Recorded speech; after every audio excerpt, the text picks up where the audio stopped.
أعوذ بالله من الشيطان الرجيم. بسم الله الرحمن الرحيم.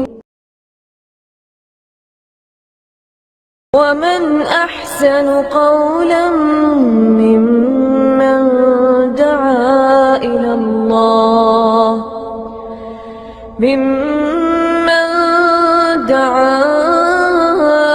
الله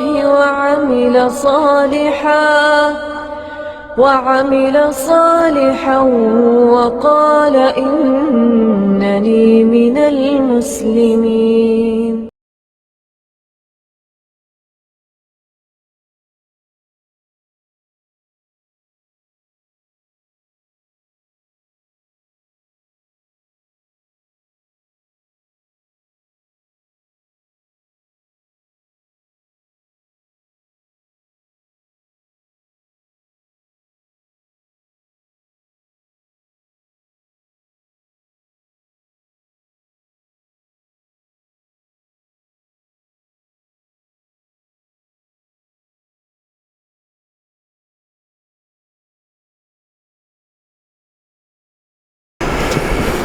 إن الحمد لله نحمده ونستعينه ونستغفره ونعوذ بالله من شرور أنفسنا ومن سيئات أعمالنا من يهده الله فلا مضل له ومن يضلل فلا هادي له وأشهد أن لا إله إلا الله وحده لا شريك له وأشهد أن محمدا عبده ورسوله. أما بعد فإن خير الحديث كتاب الله وخير الهدي هدي محمد صلى الله عليه وسلم وشر الأمور محدثاتها وكل محدثة بدعة وكل بدعة ضلالة وكل ضلالة في النار. رب اشرح لي صدري ويسر لي أمري واحلل عقدة من لساني يفقهوا قولي. رب أعوذ بك من همزات الشياطين وأعوذ بك رب أن يحضرون. أعوذ بالله السميع العليم من الشيطان الرجيم.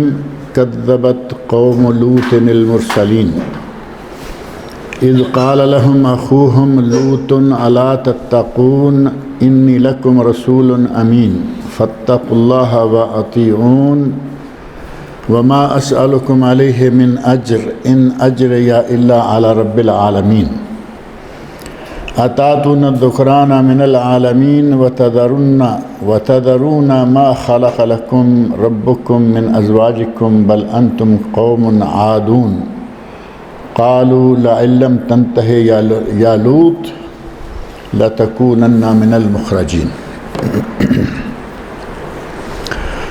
مختلف انبیاء کرام کا تذکرہ آ رہا ہے باری باری، جیسا کہ پہلے انبیاء کے ساتھ بھی اللہ رب العزت نے یہ بات تقریباً ہر نبی کے ساتھ یہ بات کہی. اذ قال لهم اخوهم لوط، اذ قال لهم اخوهم یہ سب نبیوں کے ساتھ آ گیا، آگے نام آ گیا اذ قال لهم اخوهم نوح، اذ قال لهم اخوهم ہود. تو یہاں حضرت لوط علیہ السلام اور ان کی قوم کا تذکرہ ہے. اور لوط علیہ السلام بہت معروف نبی ہیں، جیسا کہ گزشتہ درس کے آخر میں میں نے یہ بات کہی تھی کہ انبیاء مختلف حوالوں سے معروف ہیں. کوئی اپنی خلت کے حوالے سے معروف ہے، جیسا کہ تمام انبیاء میں سے اللہ کے خلیل حضرت ابراہیم علیہ السلام ہیں. کوئی کلیم ہونے کے حوالے سے موسیٰ علیہ السلام ہیں.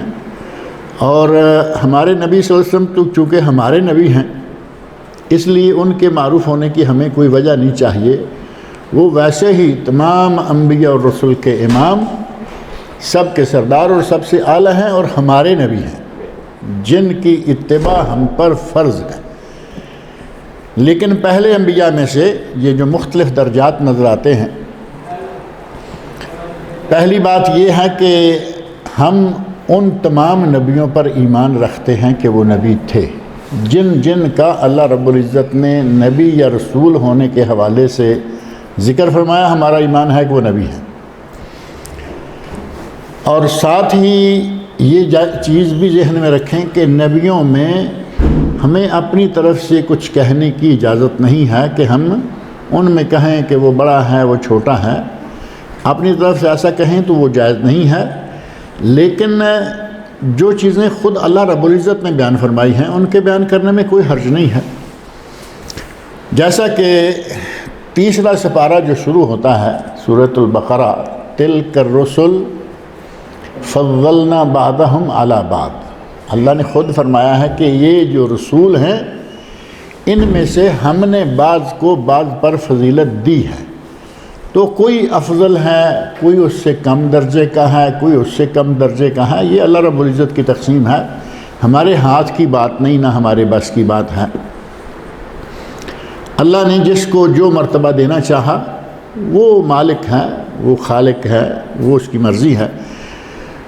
انبیاء کرام میں سے مختلف انبیاء جو بڑے مشہور ہیں ان میں سے ہی حضرت لوط علیہ السلام بھی ہیں، اور ان کی شہرت نبی ہونے کے حوالے سے الگ ہے، ایک سبب، اور دوسرا سبب ان کا یہ ہے کہ یہ حضرت ابراہیم خلیل علیہ السلام کے بھتیجے ہیں، یعنی حضرت ابراہیم خلیل اور لوط علیہ السلام یہ آپس میں سگے چچا بھتیجا ہیں، یعنی ایسے فیملی کا آدمی ہو تو ہم کہتے ہیں نا یہ ہمارے بھتیجے ہیں اور یہ ہمارے چچا ہیں، وہ چچا چاہے دور پار کے کیوں نہ، ایسا نہیں ہے، اصلی ریئل پکے اور سچے چچا، ابراہیم علیہ السلام چچا اور لوط علیہ السلام بھتیجا۔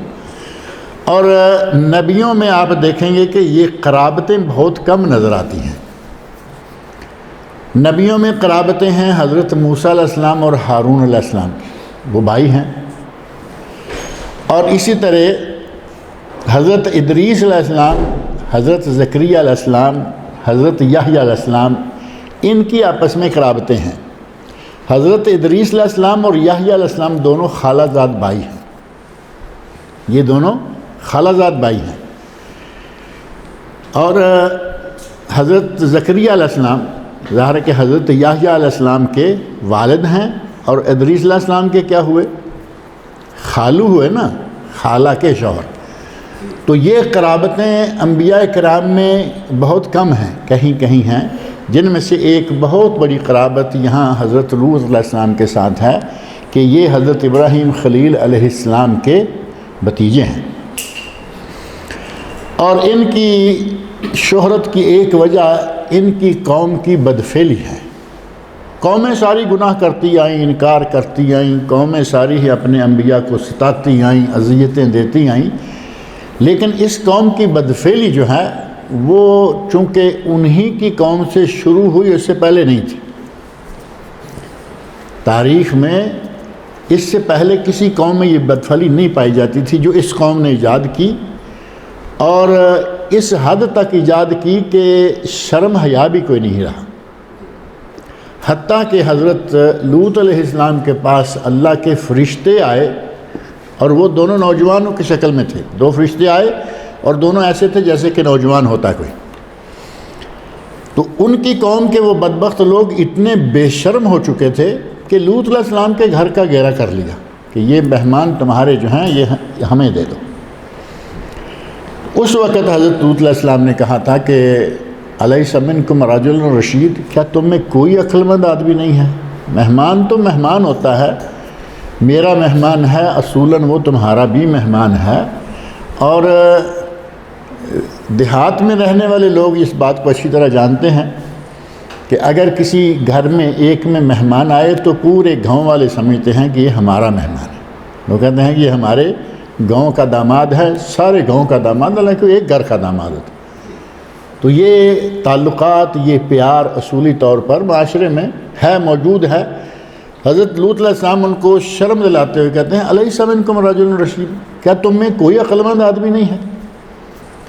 اور پھر دوسری پیشکش جو مختلف جگہوں پہ اس کا ذکر ملتا ہے، قرآن کریم کے اندر ہی ملتا ہے کہ میری بیٹیاں ہیں۔ یہ اہل تفسیر نے کہا کہ میری اپنی سگی بیٹیاں، نکاح کر لو، اور بعض نے کہا کہ سگی بیٹیاں مراد نہیں، چونکہ نبی کی امت کی ہر عورت نبی کی بیٹی ہوتی ہے۔ اس اعتبار سے کہا کہ میری امت میں تمہاری کتنی مطلب ایک دوسرے کی بیٹیاں ہیں، ان سے نکاح کرو، یہ میرے مہمان ہیں، ان کی موجودگی میں مجھے رسوا نہ کرو۔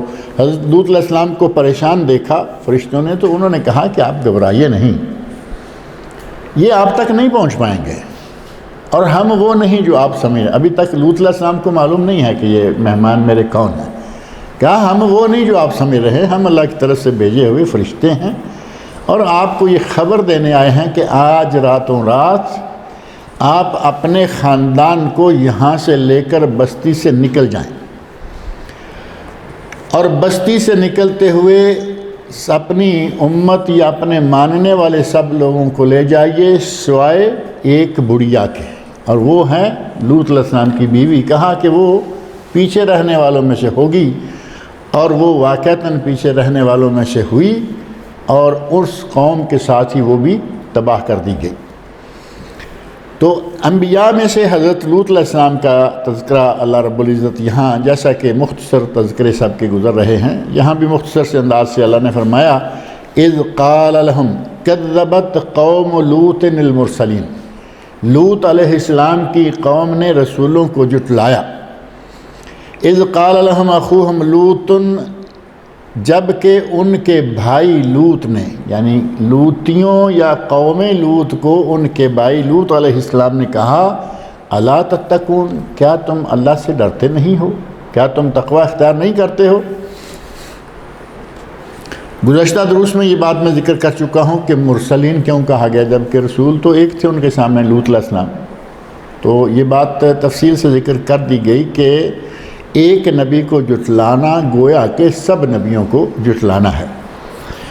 قوم نے، اللہ نے لوط علیہ السلام کو قوم کا بھائی کہا، اور اس بات پر تفصیل سے بات ہوگی کہ ہمارے یہاں یہ بہت بڑا الزام ہے اہل توحید پر کہ یہ نبی صلی اللہ علیہ وسلم کو بھائی کہتے ہیں یا بھائی مانتے ہیں، حالانکہ عام بھائیوں جیسا بھائی کوئی نہیں مانتا۔ اب کون ہوگا اتنا مقام اور اتنا مرتبہ جو کہے کہ نبی کے مقابلے میں یہ ہمارا بھائی ہے؟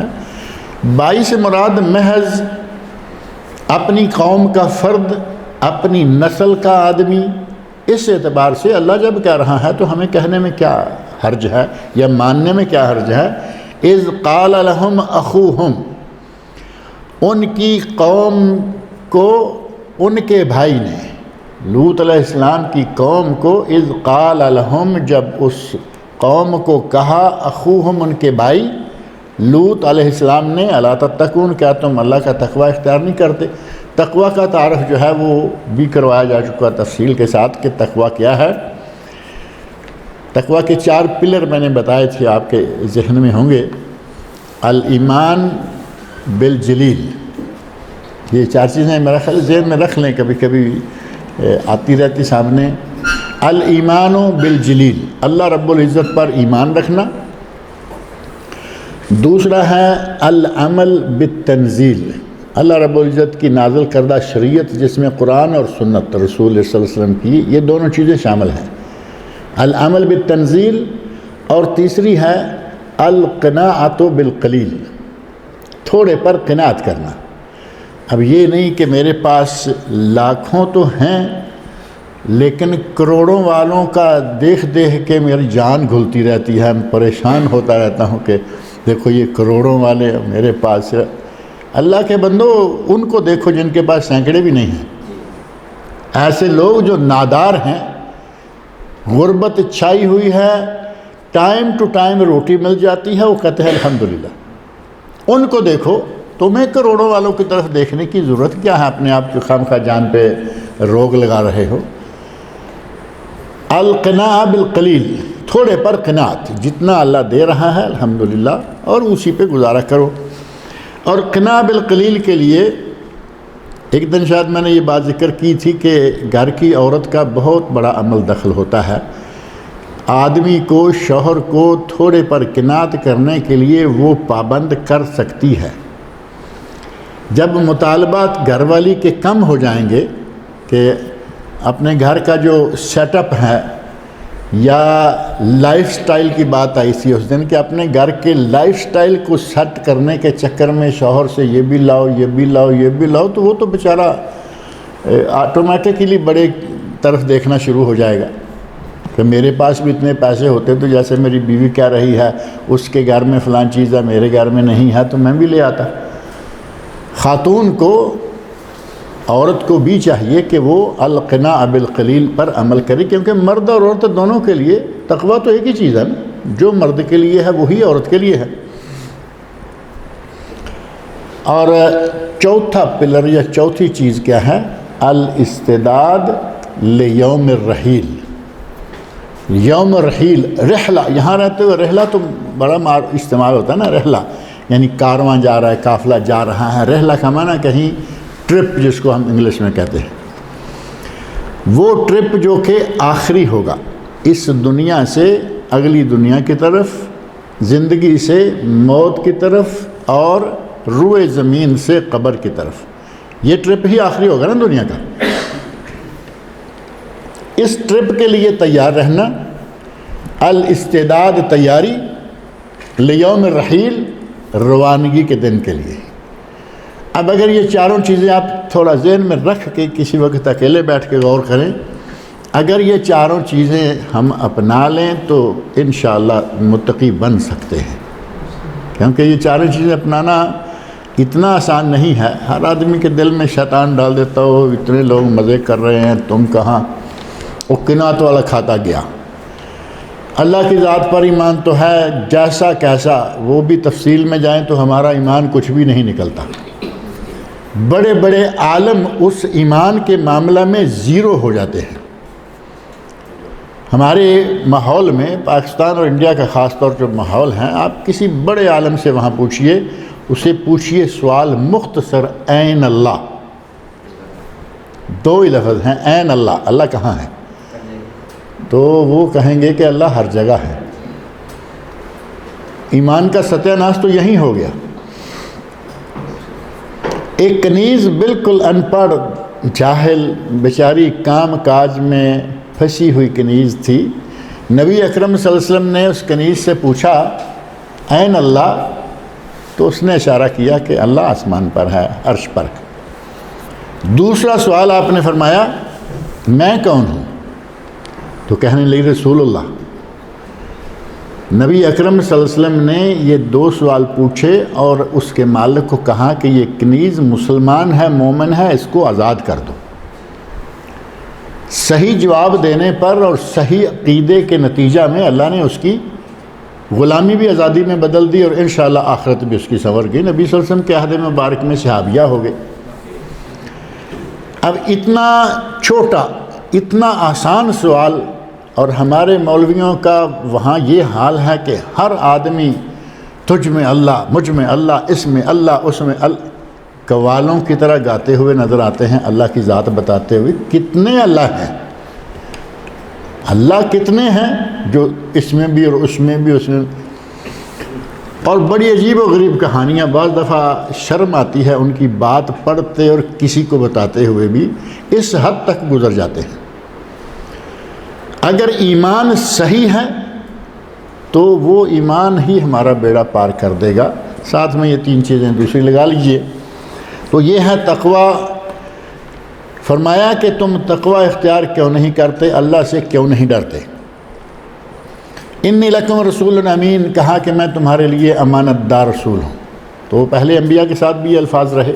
امانت دار سے مراد یہ کہ مجھے جو اللہ دیتا ہے وہ میں تمہیں پہنچا دیتا ہوں، جو وحی مجھ پہ نازل ہوتی ہے میں بغیر کمی بیشی کیے مکمل تمہارے پاس پہنچاتا جا رہا ہوں۔ یہ نہیں کہ کوئی چیز میرے خلاف ہو تو میں آگے نہ بچاؤں، کوئی میرے حق میں ہو تو میں اس کو پہنچا دوں، ایسا نہیں۔ انبیاء کرام جتنے بھی ہیں وہ سارے امین، پوری طرح امانت دار، اللہ رب العزت کی طرف سے حاصل کردہ ایک ایک حرف بلکہ نقطہ زیر زبر تک اپنی امت کو پہنچا کر گئے۔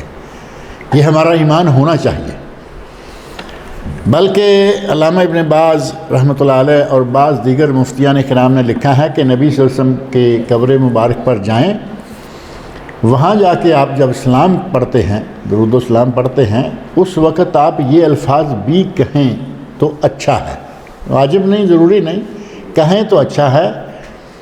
اللہم انی اشہد، یا یہ کہیے فقط اتنا، اشہد، میں گواہی دیتا ہوں، انکا قد بلغت الرسالہ، اے نبی، چونکہ نبی صلی اللہ علیہ وسلم کی قبر مبارک پر ہے، میں یہ گواہی دیتا ہوں کہ آپ نے رسالت کا حق ادا کر دیا، وَنَصَحْتَ الْأُمَّةَ، اور آپ اپنی امت کی خیر خواہی کی انتہا کر کے گئے۔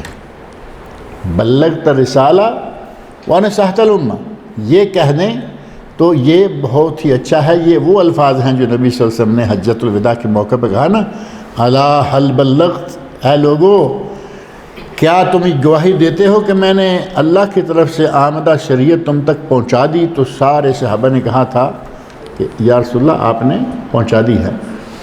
تو ہم اس وقت تو ساتھ نہیں تھے، جب جاتے ہیں تو کم از کم آپ کے لیے یہ گواہی دے دیں تو بہتر ہے۔ اور یہ صرف ہمارے نبی صلی اللہ علیہ وسلم کے لیے نہیں، ہر نبی کے لیے ہے کہ ہر نبی اپنی امت پر پوری شریعت جو ہے وہ پہنچاتا ہے۔ فاتقوا اللہ واطیعون، اللہ کا تقوی اختیار کرو اور میری اطاعت کرو، یعنی اللہ سے ڈرو اور میری بات مانو، نجات پا جاؤ گے۔ وما اسألکم علیہ من اجر، اور میں اس پر تم سے کوئی معاوضہ بھی طلب نہیں کر رہا، یعنی یہ بھی نہیں ہے کہ میں تمہارے پاس آتا ہوں، تمہارے آ کے مسائل بیان کرتا ہوں اور اس پہ مجھے کوئی معاوضہ چاہیے، کوئی منتھلی چاہیے، مکافات، کچھ بھی نہیں۔ وما اسألکم علیہ من اجر، میں اس پر تم سے کوئی معاوضہ، کوئی اجرت طلب نہیں کر رہا۔ ان اجریہ الا علی رب العالمین، میری اجرت تو اللہ رب العالمین کے پاس ہے۔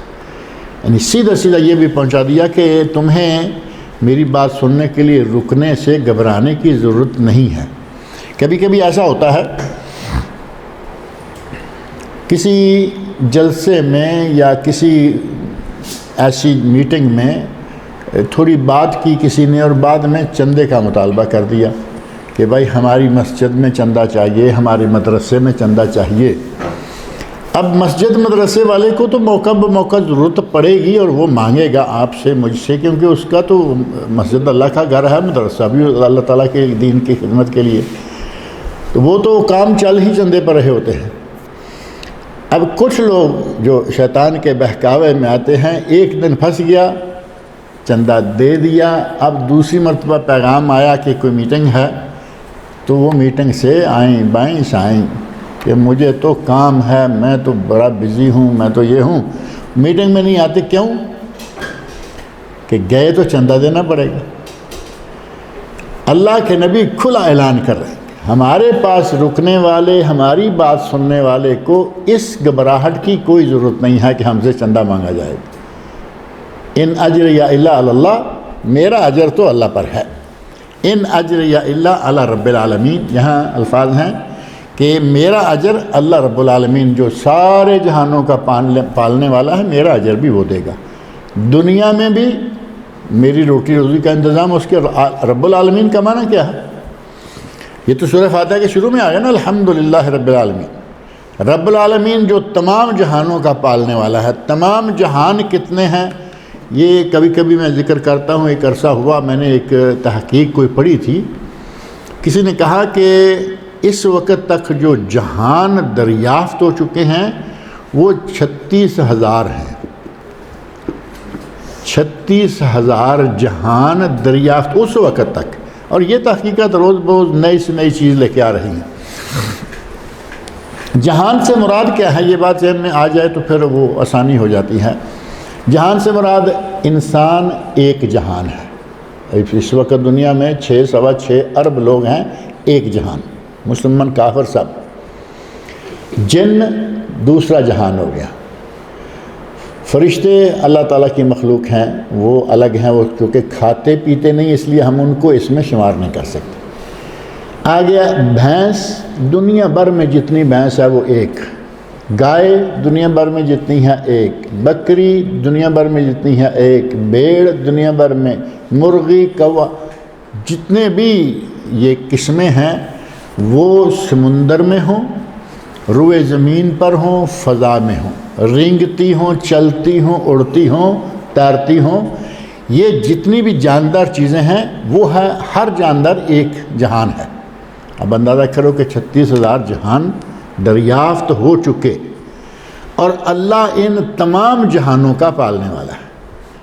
اب چیونٹی کو رزق اللہ دیتا ہے، مچھلیوں کو رزق اللہ دیتا ہے، چڑیا کو، کوے کو رزق اللہ تعالیٰ دیتا ہے، انسان کو اور جنوں کو اللہ تعالیٰ رزق دیتا ہے۔ جنوں کے رزق کی خبر تو نبی صلی اللہ علیہ وسلم نے بتائی ہے نا۔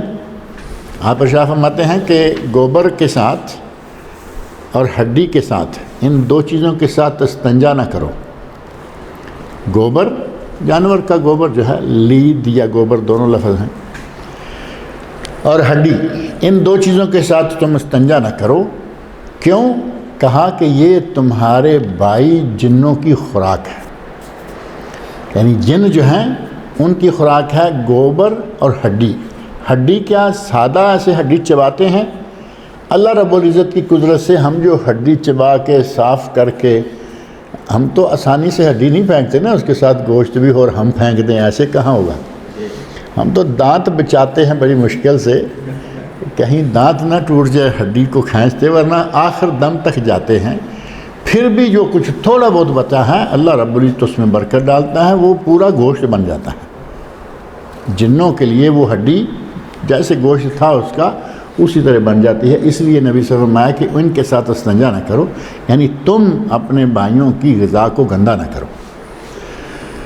غرض یہ کہ اللہ رب العالمین تمام جہانوں کا پالنے والا ہے، اور حضرت حضرت لوط علیہ السلام اور اسی طرح سارے انبیاء کہہ رہے ہیں کہ ہمارا اجر اس پر ہے جو سارے جہانوں کو پالنے والا ہے۔ پالنے کے سلسلہ میں بھی وہ ہمیں دے گا، اور آخرت میں بھی ہمیں اس کا اجر عطا کرے گا۔ ہمیں تمہارے پاس سے کوئی تنخواہ، کوئی چندہ، کوئی چیز نہیں چاہیے۔ اب اپنا معاملہ صاف کر لینے کے بعد، یہاں تک تو اپنا معاملہ تھا نا سارا ہی، کہ میں تمہاری طرف اللہ کا رسول ہوں، تمہارا بھائی ہوں، امانت دار ہوں، اللہ سے ڈرو، میری اطاعت کرو، مجھے کوئی کسی قسم کا کوئی بھی تم سے معاوضہ نہیں چاہیے۔ اب ان کی اس بد فطرت یا بد فعلی کی طرف اشارہ کرتے ہوئے حضرت لوط علیہ السلام کہتے ہیں اتاتون الذکران من العالمین، تم عورتوں کو چھوڑ کر مردوں سے اپنی خواہش پوری کرتے ہو۔ ذکران ذکر کی جمع، اور ذکر مذکر، جیسے مذکر کا لفظ اردو میں معروف ہے، ذکر کا اردو میں معروف نہیں ہے، تو مذکر یعنی میل اور فیمیل ہے نا، مؤنث فیمیل اور مذکر میل۔ فرمایا کہ تم فیمیل کو چھوڑ کر میل کے ساتھ اپنی شہوت رانی کرتے ہو، اپنی خواہشات پوری کرتے ہو۔ فرمایا اتاتون الذکران، کیا تم مردوں سے اپنی شہوت رانی پوری کرتے ہو؟ من العالمین، یعنی جہان والوں میں سے۔ دنیا میں عورتیں ہیں، اللہ رب العزت نے جن کو مرد کے لیے جوڑی کے طور پر بنایا ہی اسی غرض کے لیے ہے کہ تم میاں بیوی دونوں مل کر رہو، ایک دوسرے سے اپنی زندگی شیئر کرو، پیار سے رہو، محبت سے رہو۔ جو جائز طریقے ہیں وہ بھی بتا دیے، جو حرام اور ممنوع طریقے ہیں وہ بھی صاف کر دیے۔ تو کہا کہ تم جہان میں سے ذکران، مردوں کے ساتھ یا مذکر کے ساتھ یا میل کے ساتھ اپنی خواہش پوری کرتے ہو۔ وَتَذَرُونَ مَا خَلَقَ لَكُمْ رَبُّكُمْ مِنْ أَزْوَاجِكُمْ، اور انہیں چھوڑ دیتے ہو جو تمہارے رب نے تمہارے لیے بنائی، جو تمہارے رب نے تمہارے لیے بنائی۔ وَتَذَرُونَ، اور چھوڑ دیتے ہو مَا خَلَقَ لَكُمْ رَبُّكُمْ، جو اللہ نے تمہارے لیے تخلیق کی، مِنْ أَزْوَاجِكُمْ، تمہاری بیویاں، یعنی عورتیں بیویاں چھوڑتے ہو اور مردوں سے بدفعلی کرتے ہو اور اپنی خواہش پوری کرتے ہو۔ بل انتم قوم عادون، بلکہ حق تو یہ ہے کہ تم حد سے گزرے ہوئے لوگ، حد سے گزر رہے، یعنی اللہ رب العزت نے خواہش نفس کو پورا کرنے کے لیے تمہارے لیے بہترین انتظام کیا، اور اسلام وہ دین ہے جس میں یہ انتظام سارے مذہبوں سے بہترین ہے۔ آپ عیسائیت کا مطالعہ کر کے دیکھیں، وہاں کہیں گے جی ہمارے فادر، جو بڑا مولوی ہے ان کا فادر کہتے ہیں عیسائی لوگ عموماً، ہمارے فادر شادی نہیں کرتے۔ ایسا ہی ہے، وہ بظاہر شادی نہیں کرتے، لیکن انسان کے اندر اللہ رب العزت نے یہ جو فطرت رکھی ہے خواہش نفس، اس کو پورا کرنے کے لیے وہ کیا کرے گا؟ پادری بننے کے لیے ضروری ہے کہ شادی نہ کرے، اور اس خواہش کو پورا کرنے کے لیے کیا کرے گا؟ وہ زنا کرے گا، بدکاری کرے گا۔ اور آن دی ریکارڈ بات ہے کہ یورپ کے ملکوں کا ایک بجٹ کا بہت بڑا حصہ صرف اسی کھاتے میں چلا جاتا ہے کہ فلاں پادری پہ کیس ہے، فلاں لڑکی نے کیا، فلاں پہ کیس ہے، فلاں لڑکی نے کیا، ریپ کیس۔ بجٹ کا بہت بڑا پیسہ ان کھاتوں میں دے دیا جاتا ہے۔ حکومت چاہتی ہے کہ ہمارے پادری جو ہیں یہ اتنے بدنام بھی نہ ہوں، اور ان کے پاس جتنے بھی کیس آتے ہیں وہ پیسے دے دے کر ان کیسوں کو ختم کراتے رہتے ہیں۔ اسلام نے بہترین طریقہ دیا، 4 کلمے پڑھو۔ یہ 4 وہ 6 کلموں والی بات نہیں ہے۔ ایک تو ہمارے یہاں 6 کلمے ہیں نا، کہ نکاح کے وقت پڑھاتے ہیں، وہ نہ 6 نہ 4، وہ کلمے ایسے ہے نہیں کوئی بھی۔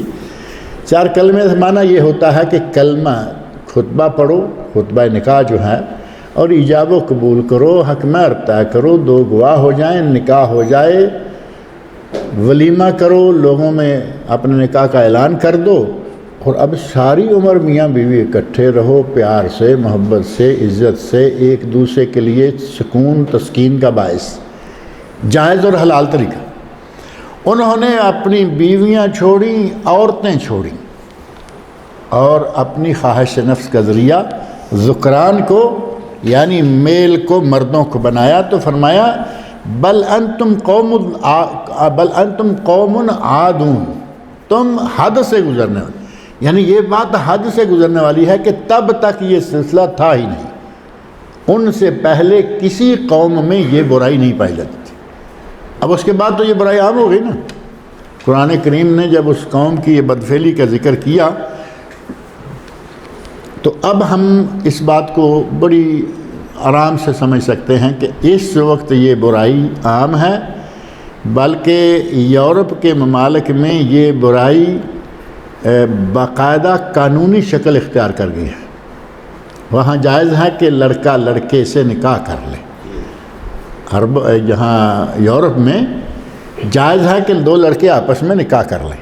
اب اس بدفعلی کو انہوں نے قانونی شکل دے دی۔ کوئی بھی 2 آدمی، عورت ہے مرد ہے، اور وہ زنا بدکاری کریں لیکن راضی ہیں تو کوئی گناہ نہیں، کوئی جرم نہیں۔ ان کے یہاں اگر لڑکی لڑکا راضی بازی دونوں زناکاری کرتے ہیں، بدکاری کرتے ہیں، تو ان کے یہاں کوئی جرم نہیں۔ ریپ کب ہوگا؟ جب لڑکی راضی نہ ہو اور جبراً کوئی پکڑ کر اس کے ساتھ یہ، اور راضی ہے تو جائز ہے۔ یورپ میں آج یہ بدکاری اس حد تک پھیلی ہوئی ہے کہ ان کاموں کو باقاعدگی سے جائز اور قانونی شکل دے دی گئی۔ تو یہ لوط علیہ السلام کے زمانے سے یہ سلسلہ شروع ہوا۔ قالوا لئن لم تنتہ یا لوط، اے لوط اگر تم اپنی باتوں سے باز نہ آئے۔ اب ظاہر ہے کہ لوط علیہ السلام جہاں دیکھتے ہیں وہاں واز کرتے ہیں، جہاں ان کے ساتھ کوئی آدمی قریب آتا ہے واز کرتے ہیں کہ یہ ظلم نہ کرو، یہ زیادتی نہ کرو، یہ کام نہیں ہے، یہ جائز نہیں ہے۔ تو بالآخر قوم نے دھمکی کیا دی؟ کہا قالو، کہنے لگے لئن لم تنتہ یا لوط، اے لوط اگر تو باز نہ آیا۔ تنتہ انتہا ہے نا، تنتہ منتہی انتہا، اگر تو اس کام سے باز نہ آ گیا، منتہی ختم نہ کر دیا تم نے اپنے اس کاروائی کو، اس واز کو، لَتَكُونَنَّ مِنَ الْمُخْرَجِينَ، تو نکال دیا جائے گا۔ مخرجین خارج، خارج کا لفظ معروف ہے، یہاں خارج سے زیادہ خروج مشہور ہے۔ ایگزٹ کہتے ہیں نا، جانے والا ہے، خروج پہ جا رہا ہے یا ایگزٹ پہ جا رہا ہے، وہ اسی لیے کہ اس ملک سے اس کو خارج کیا جا رہا ہے۔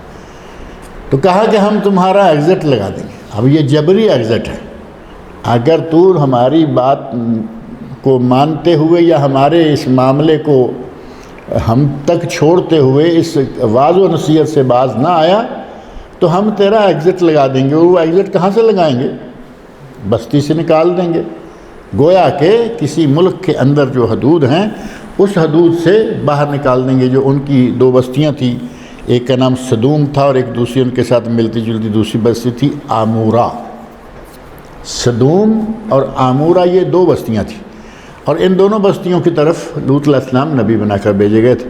کہا کہ اگر تو اپنے کاموں سے، یا دوسرے معنوں میں کہا کہ تم اپنے واز سے باز نہیں آئے تو ہم تمہیں ملک بدر کر دیں گے۔ ہمارے یہاں ایک معروف اصطلاح ہے ملک بدر کرنے کی، کہ تو مخرجین میں سے ہو جائے گا، یعنی تمہیں ملک بدر کر دیا جائے گا، تمہیں ہمارے اس شہر میں، بستی میں، گاؤں میں، ہمارے علاقے میں، ہمارے لوگوں میں رہنے کا حق نہیں ہوگا، تمہیں یہاں سے نکال دیا جائے گا۔ قال انی لعملکم من القالین، حضرت لوط علیہ السلام کہتے ہیں کہ میں تمہارے اس فعل سے ناخوش ہوں۔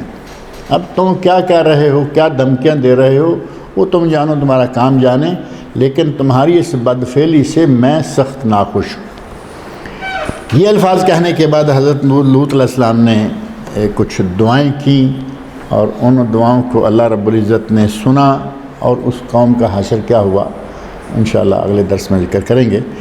اللہ رب العزت مجھے اور آپ سب لوگوں کو قرآن کریم پڑھنے، سننے، سمجھنے اور اس کے احکام پر عمل کرنے کی توفیق عطا فرمائے۔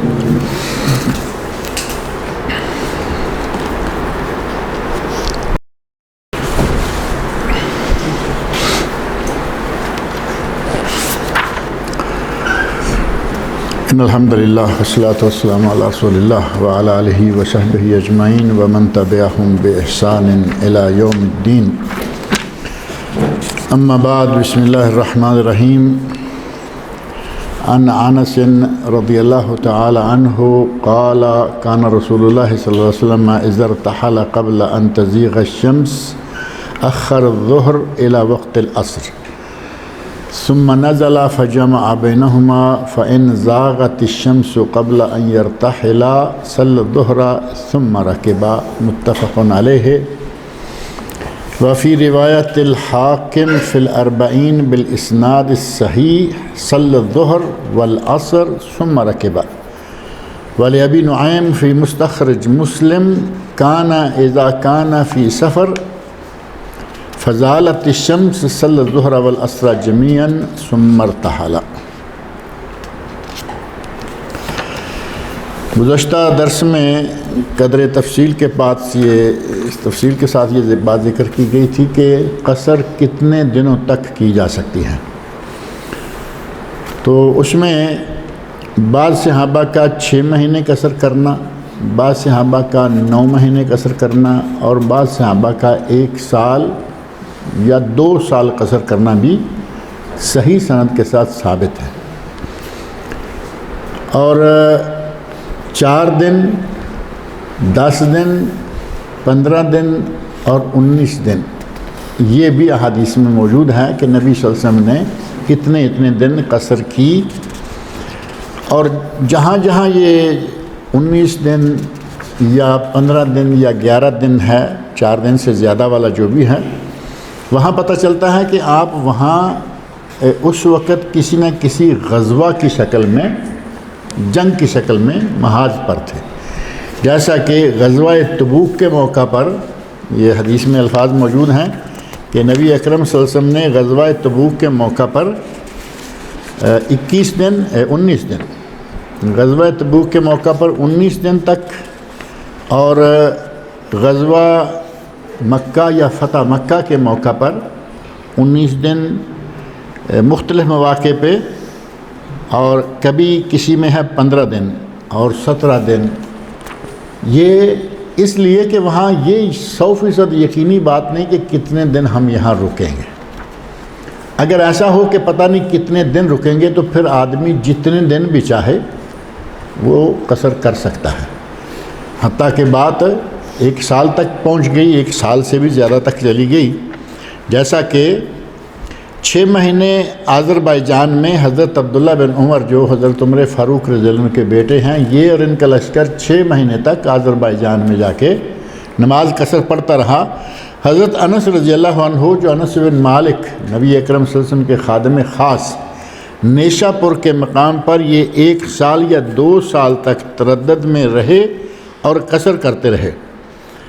اور اسی طرح بعض صحابہ کرام رام ہرمز، یہ کوئی ایران کا شہر ہے، علاقہ ہے، رام ہرمز میں ان کو 9 مہینے رکنا پڑا، تو یہ 9 مہینے تک قصر نماز پڑھتے رہے، یعنی 6 مہینے، 9 مہینے، 1 سال، 2 سال، حسب ضرورت جب تک وہ رکاوٹ ہٹ نہ جائے تب تک قصر پڑھی جا سکتی ہے، لیکن جب یہ پتہ نہ ہو کہ کتنا رکنا ہے۔ اگر کوئی رکاوٹ بھی بنی ہے لیکن پتہ ہے کہ یہ رکاوٹ ہمیں 2 مہینے، 1 مہینے، 4 مہینے، اتنے عرصے کے بعد یہ رکاوٹ ہماری ختم ہو جائے گی، مثلا کہیں کوئی گیا، پھنس گیا، بند ہو گیا، تو اسے معلوم ہے کہ فکس 4 مہینے میرا یہاں بند رہنا ضروری ہے، میں چلا جاؤں گا، وہ جا کے نماز اپنی پوری شروع کر دے، اس کو پھر قصر پڑھنے کی اجازت نہیں ہوگی۔ اور ابھی جو حدیث میں نے آپ کے سامنے پڑھی ہے، یہ حدیث صحیح بخاری اور مسلم میں ہے، جس میں حضرت انس رضی اللہ عنہ ہی بیان کرتے ہیں، کان رسول اللہ صلی اللہ علیہ وسلم اذا ارتحل قبل ان تزیغ الشمس، یہ جمع بین الصلاتین کے بارے میں ہے، قصر کے بارے میں نہیں، جمع بین الصلاتین۔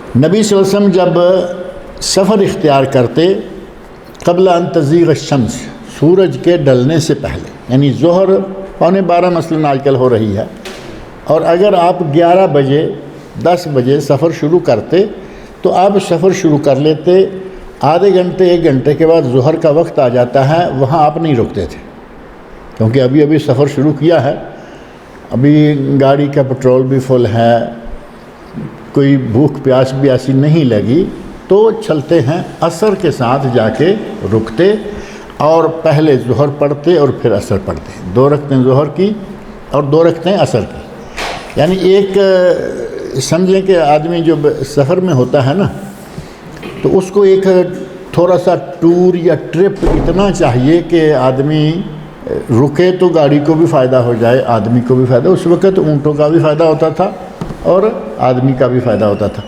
آپ ظہر کو لیٹ کر دیتے تاکہ 3-4 گھنٹے مسلسل چلا جا سکے۔ ثم نزل فجمع بینہما، جب آپ عصر کے وقت کہیں پہنچتے تو وہاں آپ رکتے اور دونوں نمازوں کو، ظہر اور عصر کو جمع کر کے پڑھتے۔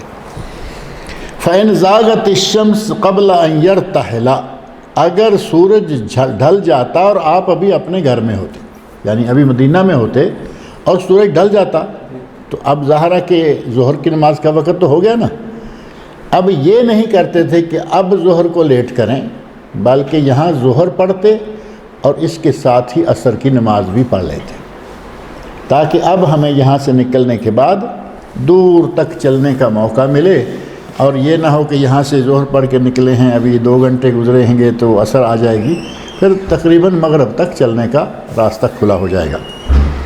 فإن زاغت الشمس قبل ان يرتحل، اگر سورج ڈھل جاتا آپ کے روانہ ہونے سے پہلے، صلی الظہر ثم رکبہ، بخاری مسلم کے الفاظ ہیں کہ ظہر پڑھ کے آپ روانہ ہو جاتے، لیکن الاربعین امام حاکم میں صحیح سند کے ساتھ یہ حدیث موجود ہے کہ آپ ظہر اور عصر دونوں ایک ہی وقت میں اکٹھی کر کے پڑھ لیتے، یعنی عصر کو مقدم کر لیتے، ظہر کے وقت میں ہی روانہ ہونے سے پہلے اس کی بھی 4 رکعتیں ساتھ۔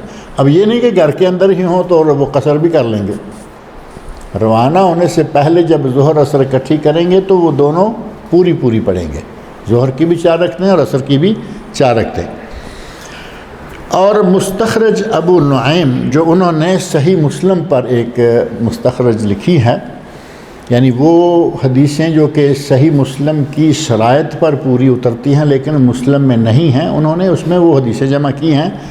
اس میں کہتے ہیں کانا اذا کانا فی سفر، جب نبی صلی اللہ علیہ وسلم کسی سفر میں ہوتے، فزالت الشمس، اور سورج ڈھل جاتا، صلی الظہر والعصر جمیعا، تو ظہر اور عصر دونوں اکٹھی آپ پڑھ لیتے، ثم ارتحل، اور پھر روانہ ہوتے۔ تو اب مسئلہ کیا ہوا، اگر سورج ڈھلنے سے پہلے آپ روانہ ہو جاتے ہیں تو ظہر کی نماز کو لیٹ کر دیں اور عصر کے ساتھ جا کے پڑھ لیں، اور اگر آپ سورج ڈھلنے کے بعد نکلتے ہیں، ظہر کا وقت ہو چکا ہے، تو آپ گھر میں اپنی مسجد میں ظہر کی نماز پڑھیں، ساتھ ہی جمع عصر کی نماز بھی کر لیں اور اس کے بعد روانہ ہوں، تاکہ آپ کا وہ ٹرپ جو ہے وہ لمبا ہو سکے۔ وعن معاذ بن جبل رضی اللہ تعالی عنہ قال خرجنا مع النبي صلی اللہ علیہ وسلم فی غزوة تبوک فکان یصلی الظہر والعصر جمیعا، رواہ مسلم۔ صحیح مسلم میں یہ حدیث ہے کہ حضرت معاذ بن جبل رضی اللہ عنہ کہتے ہیں کہ ہم نبی صلی اللہ علیہ وسلم کے ساتھ غزوہ تبوک میں روانہ ہوئے۔ غزوہ تبوک بہت سخت گرمی میں، اور راستہ بڑا لمبا، پتھریلا، پہاڑ، ریت، سخت، ہر طرح کی مشقتیں تھیں۔ اس غزوہ کے ساتھ بہت سارے واقعات حدیث میں مربوط ہیں اور موجود ہیں۔ 3 لوگ جو غزوہ میں شریک ہونے سے پیچھے رہ گئے تھے، ثلاثۃ خلفوا، جن کا ذکر باقاعدہ قرآن کریم میں موجود ہے، وہ اسی موقع کی بات ہے کہ ہمارے پاس سواریاں ہیں، ہمارے پاس ساری آسانیاں ہیں، ہم ان کو جا کے مل جائیں گے، ہوتے ہوتے معاملہ لیٹ ہو گیا۔ تو اس موقع کے لیے کہتے ہیں حضرت معاذ بن جبل رضی اللہ عنہ کہتے ہیں خرجنا مع النبی صلی اللہ علیہ وسلم فی غزوہ تبوک، ہم نبی صلی اللہ علیہ وسلم کے ساتھ غزوہ تبوک کے لیے نکلے، یعنی روانہ ہوئے۔ فکان یصلی الظہر والعصر جمیعا، تو اس سفر میں پورے میں نبی صلی اللہ علیہ وسلم ظہر اور عصر اکٹھی کر کے پڑھتے رہے۔ اب ظہر اور عصر اکٹھی کر کے پڑھتے رہے، مغرب عشاء کا کیا کریں گے؟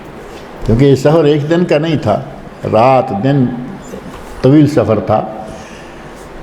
مدینہ منورہ سے لے کے تبوک تک آپ دیکھیں کتنا سفر لمبا بنتا ہے۔ راستے میں خیبر آتا ہے، راستے میں مدائن صالح آتا ہے، راستے میں العلا آتا ہے، آخر میں جا کے تبوک آتا ہے۔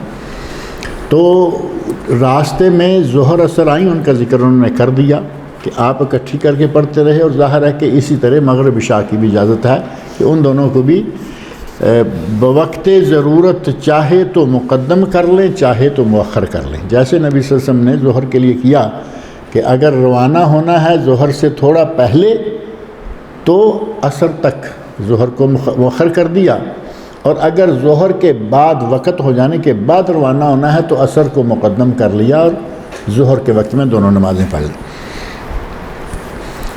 وعن ابن عباس رضی اللہ تعالی عنہما قال قال رسول اللہ صلی اللہ علیہ وسلم لا تقصر الصلاة فی اقل من 4 برد من مکہ الی عصفان، رواہ دارقطنی باسناد ضعیف، والصحیح انہ موقوف کذا اخرجہ ابن خزیمہ۔ یہ حدیث سنن دارقطنی میں ہے اور اس کی سند کو ضعیف قرار دیا گیا ہے، اور یہ بھی کہا گیا کہ یہ نبی صلی اللہ علیہ وسلم کا عمل ثابت ہی نہیں ہے، بلکہ صحابی کا اپنا عمل یا اپنی بات ہے، جو کہ حضرت ابن عباس رضی اللہ عنہما ہیں۔ اور اس حدیث میں جو کہا گیا لا تقصر الصلاۃ فی اقل من 4 برد، 4 برید سے پہلے نماز قصر نہ کرو۔ فقہ حنفی میں چونکہ مسائل تو وہی ہیں جو مسلمانوں کے سب کے ہیں، لیکن مسلمانوں کے مسائل میں سے آپ کو قصر کی نماز کے لیے دیکھیں 9 میل 27 کلومیٹر یہاں تک حدیث ملیں گی، صحیح احادیث کے اتنے سفر پر آپ قصر کر سکتے ہیں۔ لیکن اگر کوئی اس سے بھی لمبے سفر میں قصر کرتا ہے 70-75 کلومیٹر، کوئی بات نہیں، اور اگر کوئی ٹانگ ہی اٹھا دیتا ہے کہ ہم تو قصر کریں گے نہیں کیونکہ ہمارا تو سفر بڑا سکون والا ہے، آرام والا ہے، بسیں ایئر کنڈیشن ہیں، یہ ہے اور وہ ہے، جیسے ہمارے عموماً کرتے ہیں لوگ، تو وہ ان کی مرضی ہے۔ احناف کے یہاں عموماً جو مسائل ہیں، اگر یہ کہیں کہ سارے کے سارے تو پھر تو جائز نہیں ہوگا، عموماً ایسے مسائل جو فقہ حنفی کے ہیں اور جو ان کے لیے دلیل دیتے ہیں وہ ضعیف ہوتی ہے، روایت ضعیف ہوتی ہے۔ ابھی 48 میل یا 4 برد جو اس روایت میں آیا ہے، یہ فقہ حنفی والوں کا مسلک ہے۔ 72 کلومیٹر 75 کلومیٹر سے پہلے قصر نہیں کر سکتے، اور ان کی دلیل یہی حدیث ہے۔ اور اس حدیث کے بارے میں آپ سن رہے ہیں، امام دارقطنی نے یہ روایت کیا، سند ضعیف ہے۔ نمبر 2، یہ نبی اکرم صلی اللہ علیہ وسلم کا ارشاد ثابت ہی نہیں، صحابی کی بات ہے، موقوف روایت ہے، اور موقوف کے لیے کسی سفر کی حد بندی یہ جائز نہیں ہے۔ حد بندی اللہ کے نبی صلی اللہ علیہ وسلم سے اگر ہوگی تو ان سے، نہیں ہے تو کھلا سفر جو بھی کوئی سفر سمجھتا، جیسا کہ علامہ ابن قیم اور دیگر اہل تحقیق نے لکھا ہے کہ آپ کو حد بندی کرنے کی ضرورت نہیں ہے۔ آپ جس علاقے میں ہیں اس علاقے میں جس سفر کو سفر سمجھا جاتا ہے اس میں قصر کر لیں، اور جس مسافت کو سفر نہیں سمجھا جاتا اس میں پوری پڑھ لیں۔ ابھی ہم یہاں رہ رہے ہیں، کازوے سے آگے ہاف مون، یہ سارا خبر ہے۔ ہاف مون کی اینڈ جو بنتی ہے وہ جا کے بنتی ہے کوئی 50 کلومیٹر کے قریب۔ 50 کلومیٹر کہاں سے؟ یہ بحران والے پول سے لے لیں، 50 وہ، اور یہاں سے دمام کی اور ہماری جو باؤنڈری بنتی ہے، دمام خبر کی باؤنڈری، یہ جو درمیان میں ایک آتا ہے نا کلیہ بحریہ والا پل، اس پل سے ادھر دمام ہے اور ادھر خبر ہے۔ یہ بھی کوئی 20-25 کلومیٹر ہے، فکس کبھی موقع نہیں بنا کے لے لیں وہ۔ اب 50 20 25 75 کلومیٹر ہو گیا نا۔ اب فقہ حنفی کی روح سے بھی یہ قصر کی جگہ بنتی ہے، لیکن نہیں پڑھتے ہم، کیونکہ یہ ہمارا شہر ہے سارا، وہاں سے لے کے وہاں تک ہمارا شہر ہے، نماز نہیں پڑھتے۔ اور اگر ساتھ ہی اب دمام کو ایک ہی شہر سمجھتے ہوئے شامل کر لیں تو یہ تو 100 کلومیٹر کا فاصلہ ہو جائے گا دمام کے آخر تک جاتے جاتے۔ پھر بھی ہم قصر نہیں کرتے، کیونکہ ہمیں وہ سفر لگتا نہیں، ہمیں وہ سفر لگتا نہیں۔ آپ یہ 100 کلومیٹر پاکستان اور انڈیا کے کسی شہر سے دوسرے شہر کی طرف کرنے کی سوچئے، آپ کو لگے گا کہ ہم سفر کر کے آئے ہیں۔ ٹوٹی پھوٹی بسیں، ٹوٹی پھوٹی سڑکیں، دھکے تو پتہ چل جاتا ہے، ہڈیاں بتا رہی ہوتی ہیں کہ ہم سفر کر کے آئے ہیں۔ تو اس میں بھی اگر آدمی کہے کہ نہیں جی ہم تو قصر نہیں کرتے، پھر تمہاری اپنی مرضی، تم چاہو تمہارا کام جانے۔ شریعت میں قصر کی اجازت ہے، آپ نہ کریں، آپ کی مرضی۔ حالانکہ 2 رکعتیں پڑھنے والے کو ظہر کی 10 رکعتیں پڑھنے سے زیادہ ثواب ہوگا انشاءاللہ، کیونکہ اس نے قصر بھی کی جو کہ فرض ہے، جو فرض ہیں وہ قصر بھی کیے، سنتیں بھی چھوڑ دیں، لیکن نبی صلی اللہ علیہ وسلم نے فرمایا کہ اللہ پسند کرتا ہے، اللہ پسند کرتا ہے کہ جس طرح تم فرض پڑھتے ہو میرے عائد کردہ، اسی طرح میری دی ہوئی گنجائشوں پر عمل بھی کرو، رعایتوں پر عمل کرو، کنسیشن قبول کرو۔ تو ایک آدمی اڑ جاتا ہے تو اس کی مرضی، ہرا رہے۔ شریعت میں اس کی کوئی گنجائش نہیں ہے۔ اور یہاں جو 4 برید یا 4 برد 48 میل 72-75 کلومیٹر کا کہا گیا، یہ روایت ضعیف ہے، لیکن وہاں یہی چلتا۔ فقہ حنفی کی جو معتبر ترین کتاب ہے، جس کو کہا گیا کہ وہ قرآن جیسی ہے، مقدمہ جو ہے ہدایہ کا، ہدایہ شریف ان کی معتبر ترین کتاب ہے فقہ حنفی میں، اور اس کے مقدمہ میں لکھا ہوا ہے الہدایہ کالقرآن، ہدایہ تو قرآن جیسا ہے۔ اور جس ہدایہ کو قرآن جیسا کہا وہ ضعیف حدیثوں سے بھرا ہوا ہے، پلندہ ہے ضعیف حدیثوں کا۔ اب ضعیف حدیث کو بھی قرآن جیسا کہہ دیا، کچھ باتیں صحیح ہیں وہ تو ٹھیک ہے، رسول اللہ صلی اللہ علیہ وسلم سے ثابت ہیں تو کہیں گے کہ وہ بھی وہی، کل قرآن مان لیا۔ لیکن پورا ہدایہ، اگر کسی نے ہدایت پورے کی حقیقت دیکھنی ہو تو الدرایہ فی تخریج احادیث الہدایہ، حافظ ابن حجر عسقلانی رحمۃ اللہ علیہ کتاب ہے، انہوں نے ہدایہ کی جتنی حدیثیں ہیں ان کی تخریج کی ہے، اور جو صحیح ہے کہا یہ صحیح ہے، جو ضعیف ہے کہا یہ ضعیف ہے۔ اب اس پہ ایک نظر ڈال کے دیکھیں، آپ کو پتہ چلے گا کہ یہ قرآن جیسی کتاب کتنا ضعیف حدیثوں کا ڈھیر ہے۔ یہ تو یہ چیزیں جو دلائل کے طور پر پیش کی جاتی ہیں، عموماً ضعیف روایات، ناقابل استدلال روایات جو ہیں وہ ان کے یہاں ہیں۔ اور یہی وجہ ہے کہ اگر یہ کہا جائے کہ چاروں مذاہب جو فقہی مذاہب ہیں چاروں، ان چاروں میں سے قرآن و سنت سے دور ترین اگر کوئی فقہ ہے تو وہ فقہ حنفی ہے، چاروں میں سے جو سب سے دور ہے۔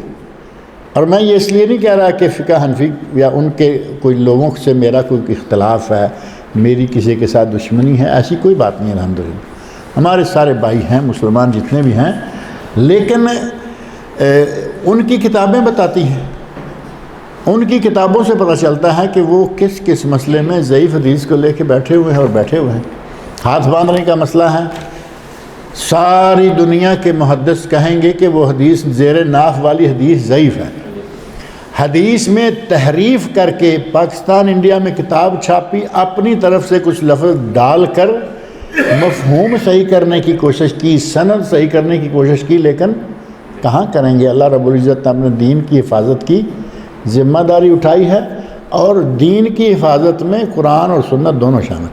اللہ رب العزت نے ایسے بندے پیدا کر رکھے ہیں جو جہاں بھی جو کوئی تھوڑی بھی حرکت کرنے لگتا ہے وہ فوراً پکڑ لیتے ہیں۔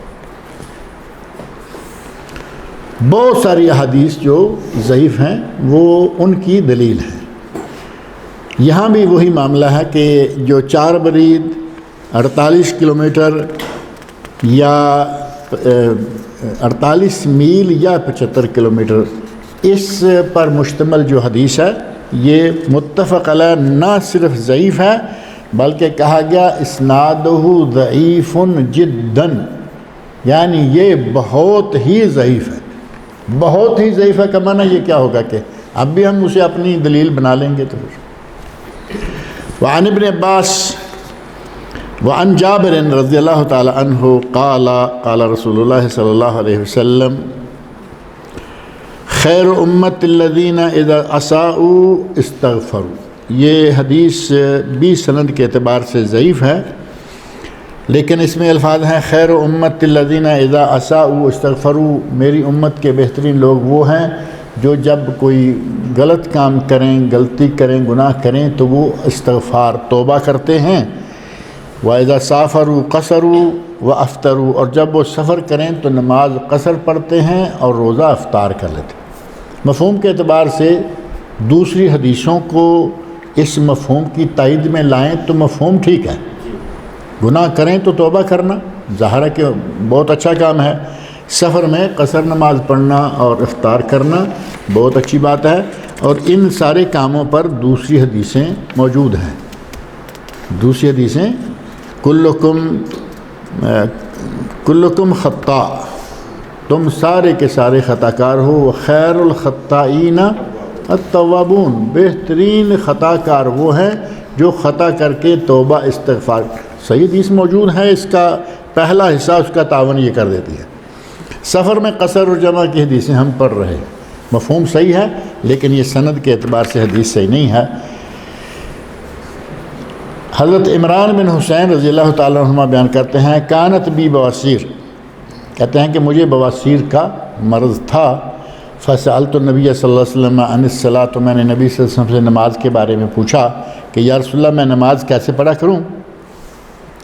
آپ نے ارشاد فرمایا صلی قائما، کھڑے ہو کر نماز پڑھو، فإن لم تستطع فقاعدا، اگر کھڑے ہو کر نماز پڑھنے کی طاقت نہیں ہے، بواسیر کی وجہ سے کوئی پریشانی بنتی ہے تو بیٹھ کے پڑھ لو، فإن لم تستطع فعلى جنب، اور اگر بیٹھ کر بھی نہیں پڑھ سکتے، اتنی بھی طاقت نہیں رہی تو لیٹ کر پہلو پہ لیٹ کے پڑھ لو۔ اور دوسری حدیث جو ہے وہ صحیح بخاری کی پہلے یہاں گزری ہے، اس روایت میں یہاں تک بھی ہے کہ اگر کوئی بلکہ وہ حدیث آگے آ رہی ہے، بیہقی سنن بیہقی کی حدیث ہے، اس میں اشارے کا ذکر بھی ہے لیکن اس کی سند جو ہے وہ ضعیف ہے۔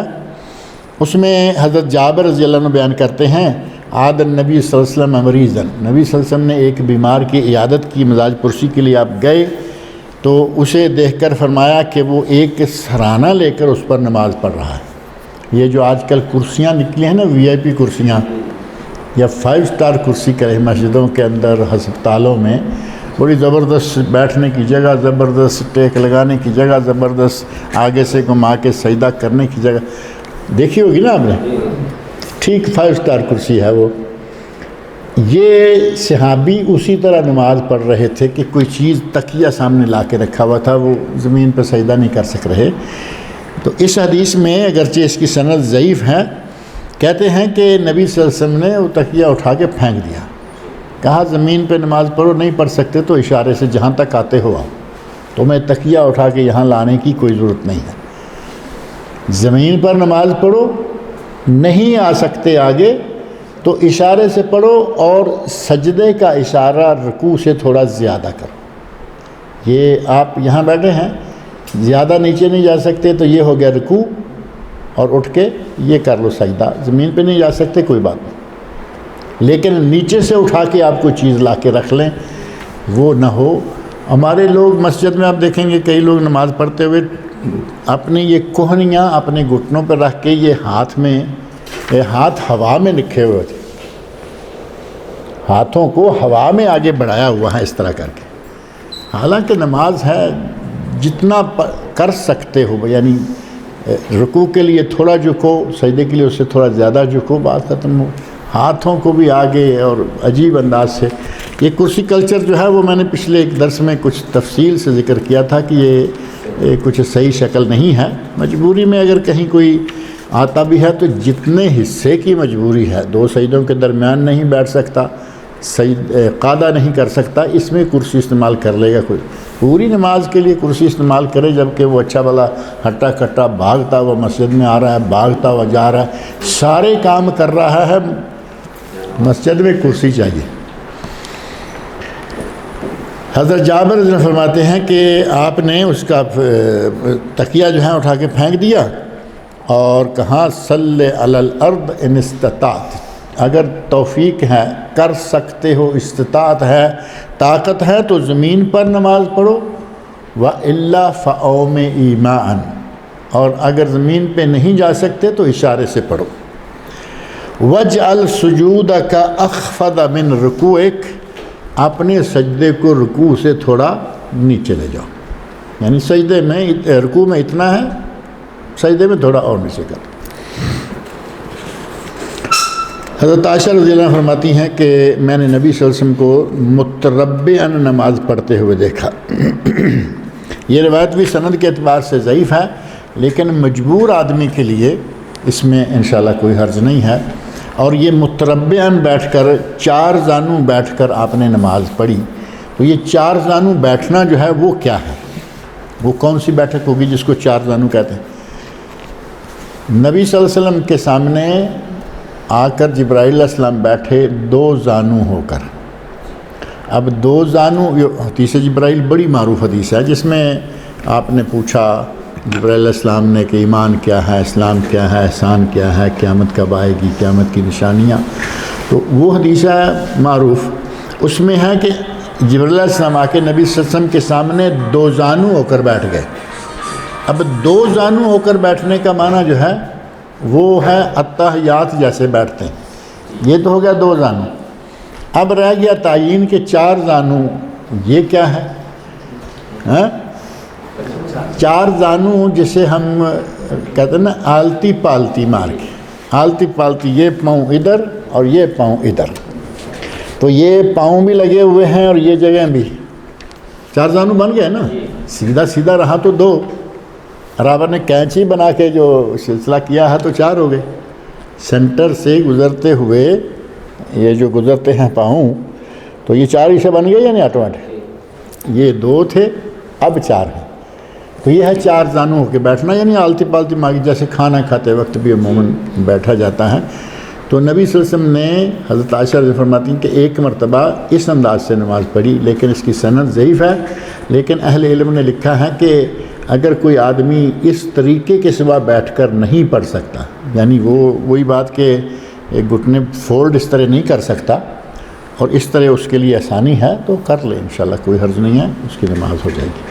اللہ تعالیٰ مجھے اور آپ سب لوگوں کو نبی صلی اللہ علیہ وسلم کے بتائے ہوئے طریقے کے مطابق نمازیں پڑھنے اور آپ کے لائے ہوئے دین کے مطابق ہمیں اپنی زندگی گزارنے کی توفیق عطا فرمائے۔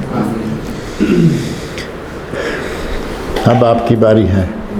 شیخ صاحب، اگر سفر میں ہے، نماز ختم ہونے میں جا کے اگر جڑ گیا اس میں، قصر کتنے پتہ نہیں ہو، 4 رکعت پڑھے یا 2 رکعت پڑھے، کتنے رکعت پڑھے؟ آپ کی اپنی نیت اگر قصر کی ہے تو آپ جا کے قصر کر کے جڑ جائیے۔ اب آگے والے نے کیا پڑھا، 1 رکعت پڑھ کے وہ بیٹھ گیا، آپ کی 1 اور ہو جائے گی، 2 ہو گئی، قصر ہو گئی۔ اگر وہ مثال کے طور پر عشاء کی نماز پڑھائی، 1 رکعت اس نے پڑھ لی ہے، آپ جا کے جڑ گئے، آپ نے نیت کر لی قصر کی، اب وہ 3 رکھتے ہیں اور پڑھ کے 4 پوری کرتا ہے، آپ کی کتنے ہو گئی؟ 3۔ اب 3 تو قصر ہوتی نہیں، اب چونکہ 3 ہو چکی ہیں 1 اور شامل کر لیجئے، کیونکہ یہ آپ کی امام کی وجہ سے مجبوری ہے۔ امام کی وجہ سے مجبوری میں نماز میں بہت ساری تبدیلیاں آتی رہتی ہیں، جیسے کئی مرتبہ میں نے بتایا کہ 3 رکعتوں والی نماز مغرب ہے، اس میں 4 قاعدے آ جاتے ہیں۔ عموماً تو قاعدے 2 ہی ہیں نا، لیکن 3 رکعت کی نماز میں 4 قاعدے بن جاتے ہیں امام کی وجہ سے، کوئی عرض نہیں۔ کوئی بیٹھ جاتے ہیں۔ ہاں کچھ لوگ ایسے ہیں کہ امام اوپر و تیسری مثلا رکعت کے لیے کھڑا ہوا، آپ کی 2 ہو چکی ہیں تو وہ بیٹھ جاتے ہیں۔ صحیح بخاری میں حدیث ہے بڑی مشہور، انما جعل الامام لیؤتم بہ، امام اس لیے بنایا گیا کہ تم اس کی اقتداء کرو، یعنی اس کے پیچھے پیچھے چلو۔ امام کھڑا ہے اور یہ بیٹھے ہوئے ہیں، بڑے آفیسر ہوں گے تو گھر میں یہاں امام کے تابع رہنا ہوگا، اس کو اٹھنا ہوگا۔ اب اٹھے گا تو 3 ہو جائیں گی، آٹومیٹک 4تھی شامل کرنی پڑے گی، ٹھیک ہے۔ اسی طرح کبھی ایسا ہو سکتا ہے کہ آدمی آ کے شروع میں شامل ہوا التحیات میں، ساری رکعتیں اس کی گزر چکی ہیں، اب اس نے 2 کی نیت کی ہے 2 پڑھے گا، مغرب ہے 3 پڑھے گا، اس میں تو اس کے لیے کوئی اشکال نہیں۔ اشکال وہیں آتا ہے کہ وہ تیسری میں کھڑا ہو گیا اور اب آپ کیا کریں گے، آپ 4تھی بھی شامل کیجئے، آپ کی قصر ہو جائے گی انشاءاللہ۔ اگر وہ جماعت سے ظہر کے اگر 4 رکعت اگر پڑھے ہیں، اس کی خلاف ہے کہ اس میں اگر جا کے شامل ہو رہا ہوں 2 رکعت پڑھ لے سکتا ہوں؟ اگر وہ 4 پہلے پڑھ چکا ہے اور اب آپ شامل ہو گئے، 2 پہلے پڑھ چکا ہے تو اب آپ شامل ہوئے، آپ نے 2 کی نیت کی، اس نے 2 پہ سلام پھیر دیا، اگر آپ سلام پھیر دیں گے تو نماز ہو جائے گی، لیکن افضل یہ ہے کہ اگر آپ کو پتہ چل چکا ہے کہ یہ 4 والا ہے تو آپ کو 4 پڑھنی چاہیے۔ افضل یہ ہے کہ جو امام جتنی رکعت پڑھتا ہے اتنی آپ پوری کریں، کیونکہ وہ مقیم کے حساب سے، اگر وہ مقیم کے حساب نے نہیں تھا مسافر لیکن وہ اڑیل تھا، جیسے میں نے کچھ اڑیل لوگوں کا اشارہ کیا نا، اڑیل تھا کہ ہم کیوں قصر کریں گے، اور اس کی جب تیسری 2 رکعتیں گزر چکی ہیں، آپ 2 پڑھ کے سلام پھیر دیجئے اس کے ساتھ، انشاءاللہ کوئی حرج نہیں۔ سفر میں روزہ رکھنا صحیح نہیں ہے؟ سفر میں روزہ رکھنا جائز بھی ہے اور روزہ چھوڑنا بھی جائز ہے۔ اگر آپ چھوڑتے ہیں اس لیے کہ مجھے مشقت ہوگی تو چھوڑنا افضل، اور اگر آپ رکھتے ہیں کہ مجھے کوئی مشقت نہیں ہے تو رکھنا جائز بلکہ افضل۔ نبی صلی اللہ علیہ وسلم کے ساتھ لوگوں نے چلتے ہوئے روزے رکھے بھی اور چھوڑے بھی، آپ نے کسی کو منع نہیں کیا، لیکن ایک آدمی نے روزہ رکھا ہوا تھا اور دھوپ برداشت نہیں کر سکا، لوگوں نے اس کے اوپر سایہ کیا ہوا ہے، چادر وادر کوئی نہ کوئی، کہ بعض دفعہ کئی لوگ زیادہ کمزور دل کے ہوتے ہیں، ذرا سی پیاس لگی تو گرنا شروع ہو گئے۔ ایسا آدمی اگر ہو تو اس کو تو روزہ نہیں رکھنا چاہیے۔ اب اس نے رکھا ہوا تھا اور برداشت ہو نہیں رہی، نبی صلی اللہ علیہ وسلم پوچھا کہ یہ کیا ہو رہا ہے، تو لوگوں نے کہا یا رسول اللہ اس نے روزہ رکھا ہوا ہے، تو وہاں یہ حدیث ہے لیس من البر الصوم فی السفر، سفر میں روزہ رکھنا کوئی نیکی نہیں ہے سفر میں۔ اب یہ کس کے لیے ہے؟ اس طرح کے آدمی کے لیے جو برداشت نہیں کر سکتا، جو کر سکتا ہے نیکی ہے۔ نبی صلی اللہ علیہ وسلم خود روزہ رکھتے چھوڑتے، صحابہ کرام روزہ رکھتے چھوڑتے، اس میں انشاءاللہ کوئی عرض نہیں۔ اللہ تعالیٰ مجھے اور آپ سب لوگوں کو نیک عمل کی توفیق عطا فرمائے۔